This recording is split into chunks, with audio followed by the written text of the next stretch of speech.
More than 6 months after insurrectionists stormed the Capitol, those who were there are still recovering from the horrors of that day, in particular, the police officers who defended the Capitol. As the New York Times points out, the personal trauma of some officers mirrors a broader crisis within the U.S. Capitol Police, which is badly damaged, demoralized, and depleted 6 months after the attack. We got more and more footage showing just how violent and terrifying the insurrection was, how much violence was directed directly at police officers. Keep in mind, there's Capitol Police officers who are still going to work there every day. Many of the people they're protecting are outright sympathetic to the mob that attacked them. Michael Fanone is not a Capitol Police officer. He's a member of the D.C. Metropolitan Police Department. He's one of a number of officers who were called in as reinforcements when the rioters reached the Capitol. Fanone is still out on medical leave after being brutally attacked that day, and he has been spending time on Capitol Hill in a new role of sorts, trying to get Republican members of Congress to stop downplaying and flat out lying about the violent reality of what happened on January 6th. D.C. Metro Police Officer Michael Fanone joins me now. It's good to have you on the program, Officer. I want to just maybe start and ask you how you are doing generally, 6 months after this, physically, mentally, how you're holding up. I'm doing a hell of a whole lot better than I was 6 months ago. I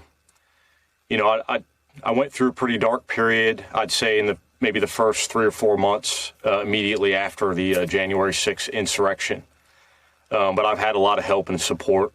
Generally speaking, I'm doing much better than I was.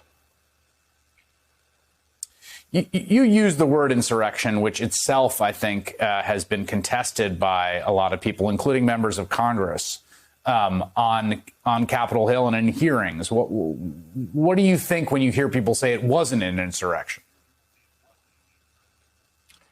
I think it's bullshit. Listen, man, I'm just a simple police officer, and I look at things, I go off of simple definitions, things like violence for political purposes, which is exactly what the event that occurred at the Capitol on January 6th was. I was there. I witnessed it firsthand. It was a politically motivated, violent event, violent attack on the U.S. Capitol. I've been watching a lot of footage of it, and I've been wanting to ask you this and other officers this. D.C. has a lot of experience with crowd control and a lot of experience with protests, and I have covered a ton of protests, a ton of marches that have been on the Mall or in the Capitol, and there is always a massive police presence and a very kind of proactive approach to it to kind of keep people in place and make sure that, the cops have the kind of control and authority. And it's so bizarre to see the complete absence of that on this day. How do you think about how that happened? What happened in that respect on that day?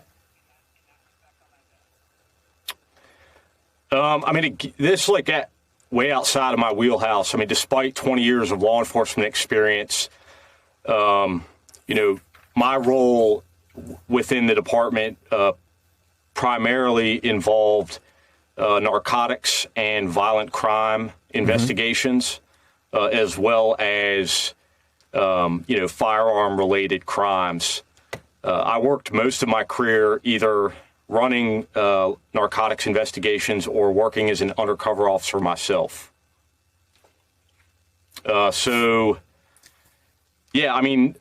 I've seen those types of events. Obviously, I've been a police officer for quite some time, and I would describe them at their worst as controlled chaos. This was just chaos. It was nothing like I had ever experienced, and many of my coworkers, again, many of whom served much longer within the department than I have, never experienced anything like that. You've been to Capitol Hill to lobby, to speak to elected members about some kind of commission investigation.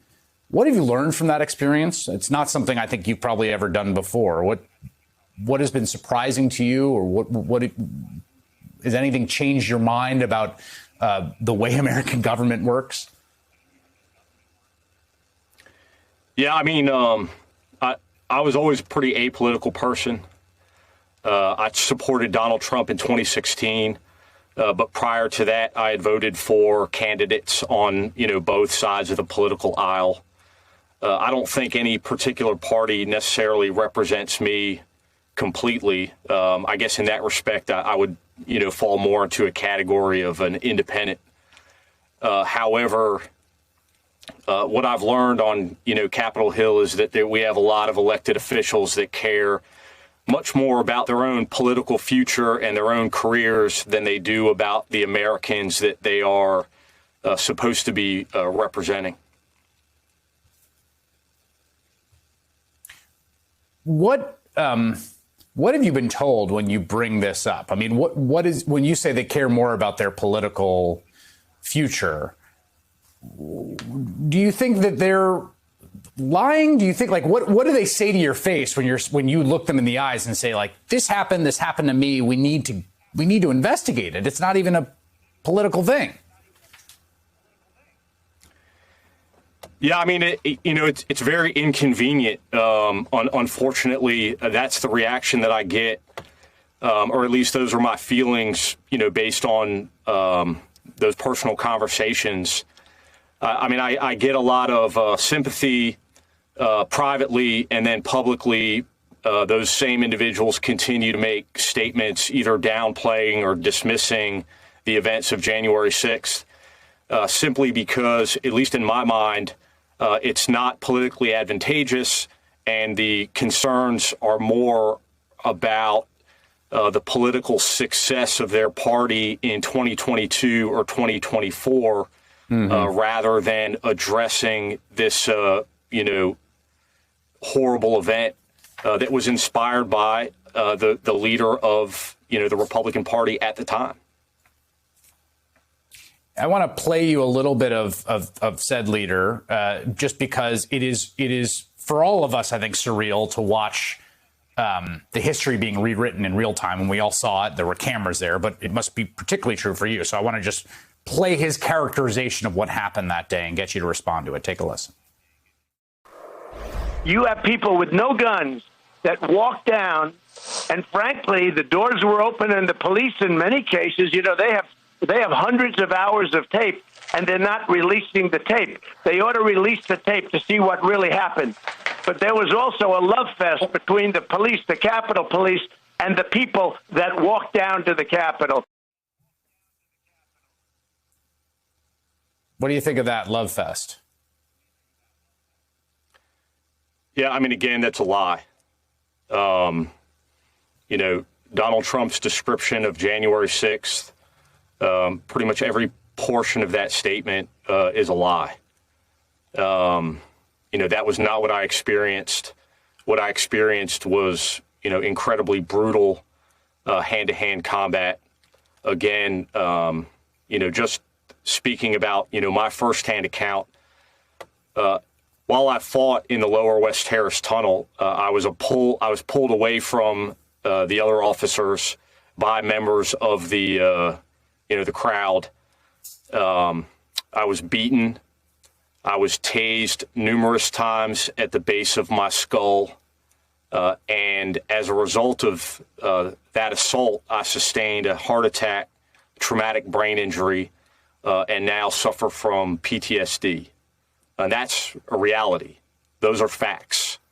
The assault that occurred to me was documented, memorialized in my body-worn camera footage and in hundreds of hours of video footage of not just my assault, but the assault of other officers.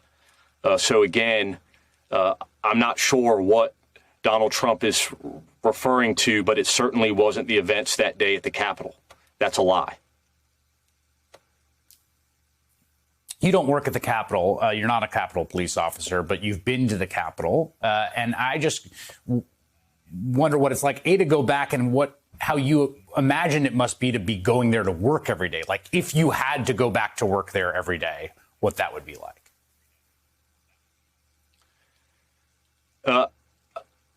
I have no idea, to be completely honest with you, how those officers continue to show up for work every day, other than the fact that, they swore an oath, and that's what police officers do.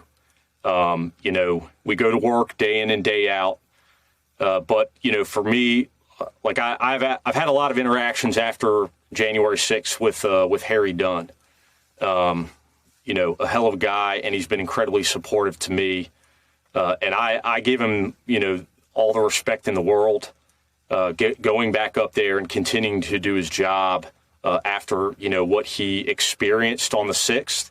And then also to have to pass these individuals in the hallway that, go on television and talk about that day as being another tourist day at the Capitol. I couldn't imagine what that's like.